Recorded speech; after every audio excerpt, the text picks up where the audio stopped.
أتمنى بأن يستمر هذا الأداء، أتمنى بأن تستمر هذه الروح. عودة الآن لدفاعات منتخبنا الوطني. حكم اللقاء يحتسب خطأ للمنتخب اليمني. لا لا لا لا، نهدي يا شباب، نهدي يا شباب. برافو أيضا الجهاز الإداري والفني لمنتخب الإمارات. تدخل طبعا، المشوار لا زال طويل، ومنتخب اليمن تحصل على خطأ في الكرة الماضية. مباراة من حيث الأعصاب مشدودة، نعم، لأن كلا المنتخبين يرغبان رغبة كبيرة بالتواجد في مباراة النهائي، وبالتالي ضغوط المباراة على أن يسجل أحد المنتخبين هدف. ستكون الصورة والأهداف واضحة تماما، ستكون الصورة واضحة تماما إذا سجل المنتخب اليمني في هذه الأثناء.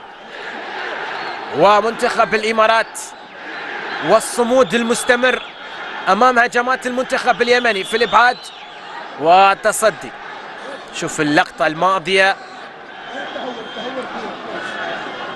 اللي من خلالها جرت الأحداث بهذه الصورة. حكم اللقاء بعد نهاية الوقت المحتسب بدل ضايع وتوقفات شاهدناها من خلال هذا الوقت طبعا اللي احتسبه. ومنتخب العراق ولبنان، منتخب اليمن طبعا شاهدناه لما بلغ الأدوار الإقصائية في البطولات الأخرى. نهدي يا محمد جمعة، نهدي يا محمد جمعة لاعب منتخب الإمارات. مباراة لا تستحق أن نشاهد فيها هذه الأحداث، كاد أن يكلف منتخبنا الوطني هدف ثاني. مباراة تشهد تفوق كبير.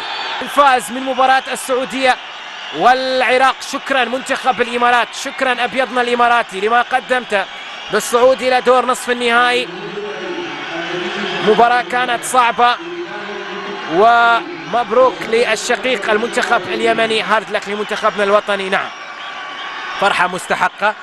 يبادل أيضا الشعور مع جماهيره في التواجد في مباراة النهائية. سعدت بالتعليق على أحداث هذه المباراة، وإلى الملتقى في مباريات قادمة. تقبلوا تحياتي محدثكم المعلق عمر الطنيجي، والسلام عليكم ورحمة الله وبركاته.